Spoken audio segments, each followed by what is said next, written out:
Hello there, this is Ron Wills coming back at you with yet another video. What constitutes a good black man? You know, this ain't gonna be some checklist video. I'm just gonna tell y'all that now. The reason I even use that for a title because, my previous video, I talked about, good black men, why good black men are attacked. And nothing against the commenter who brought this up, but it's usually a female who brought up the question of, well, what makes a man good? Or something to that effect. You always get that. I've noticed this too. Whenever the conversation is about good black men, you always get some sister, usually in some attack mode or trying to deflect, well, what constitutes a good black man? And like I said, this isn't going to be some checklist, and I'm going to tell you why. You'll know once I finish this video. And to be honest, I don't know how long this video is going to be. And it might descend into Rom's version of a rant, because I'm usually cool and calm.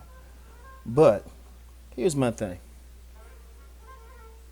When people come up with those terms, get the fuck out of here, okay? Seriously.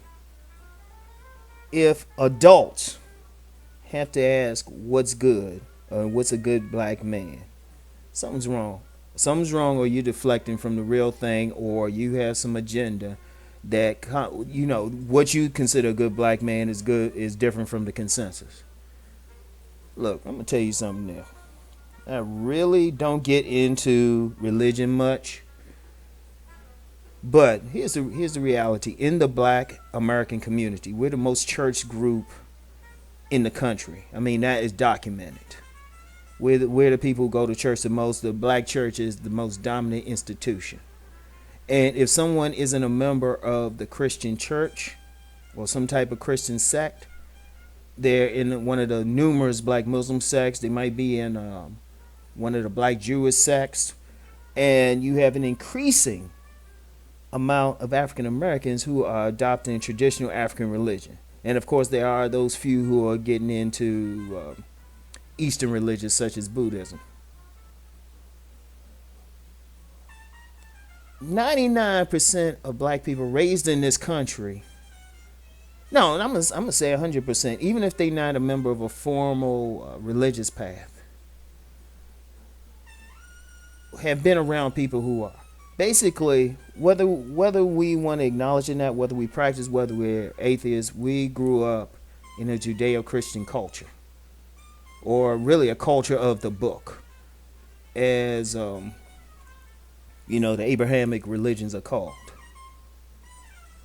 And even if you're not practicing that, you're growing. Most people are growing up in some environment where they are taught right from wrong.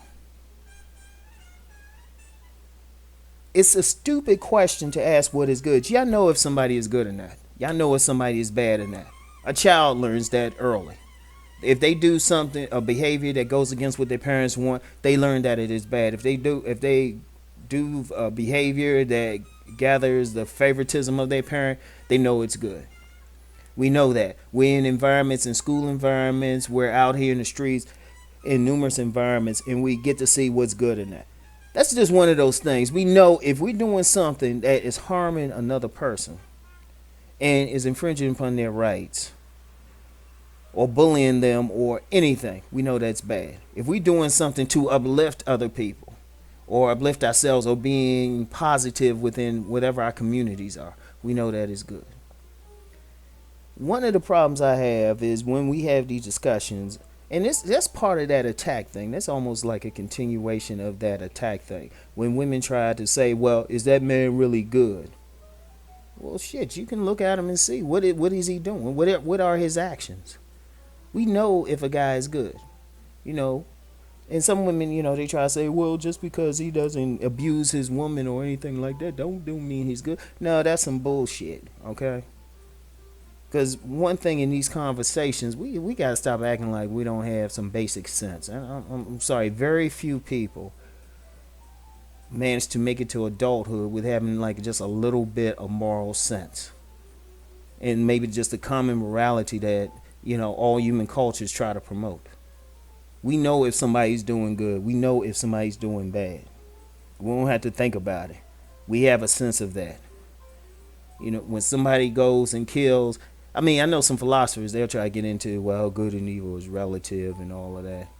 Well, shit, we know what culture we live in, so we know what's relatively good for our culture. We know what's relatively bad for our culture. They know if a man is abusing his children, we know that's bad. If a man is uplifting his children and protecting them, we know that's good. If a man is treating a woman with respect, he's holding her up, he's doing what he's protecting and providing for, we know that's good. If a man is living off his woman, abusing her, hurting her, we know that's bad. Yet, almost every conversation I've had that talks about good black men, some women will challenge whether or not these men are actually good. And I'm just like, if they good. They don't have to even tell you, really. People know if somebody's good. Somebody know if they being treated well. Even if you're not sexually attracted to that person, you know that person's good. You know that person is contributing to society. You know that person is doing what society says. You know it's bad if they're like a parasite on society. You know that. You shouldn't have to talk. You shouldn't even have to think about it. But see, to me, it's a deflection. And it's either deflection or just pure stupidity. If I have a 5-year-old ask, well, is this good or not? Or is this bad or not? I'm like, oh, okay, let me explain to this child. But when I have a 25-year-old do it, I'm just like, wait a minute, come on now. Come on. You've been exposed to some system of morality. Why are you acting stupid? I mean, I know why. Because people want to justify their decisions, their choices. I talked about it in my last video, so I ain't gonna go over it here. We have an idea. Everyone does. I don't care. I'm gonna tell you the truth. Even if we weren't raised with these particular spiritual systems or cultural practices, if something is good if you don't get pain from it, and something is bad if you do. And I'm talking about not just short-term pain and pleasure, because you can use some drug and you're going to get short-term pleasure but long-term pain. That's bad for you. We have an idea. We have an intrinsic idea. But you have people who question that. They'll say, well, what constitutes a good black man? Well, damn. If you don't know, if you sincerely don't know, maybe you're not in a position to be trying to make choices. Think about that. Seriously, think about that. People know. And people know what they're doing. And that really shouldn't even be a conversation. And I want people to think about it. I don't want to talk too long about it. I don't need to go 20 minutes on this one. That's a question that needs to go. If I see it anymore in my comments or anything like that, I'm going to simply ignore it. Depending on my mood, I might just delete the damn comment. Because we got to get beyond stupidity. When we have these conversations, these relationship conversations, good or bad, at some point we have to all act like we got some sense and we got some common sense. So, that's it. Like I said, I don't need it to be that long. It's basic and to the point. People know what the fuck is good. People know what the fuck is bad. Okay? Seriously, let's stop playing these little games with this. And let's have some real discussions. Anyway, that's it for today. Talk to y'all later. Peace.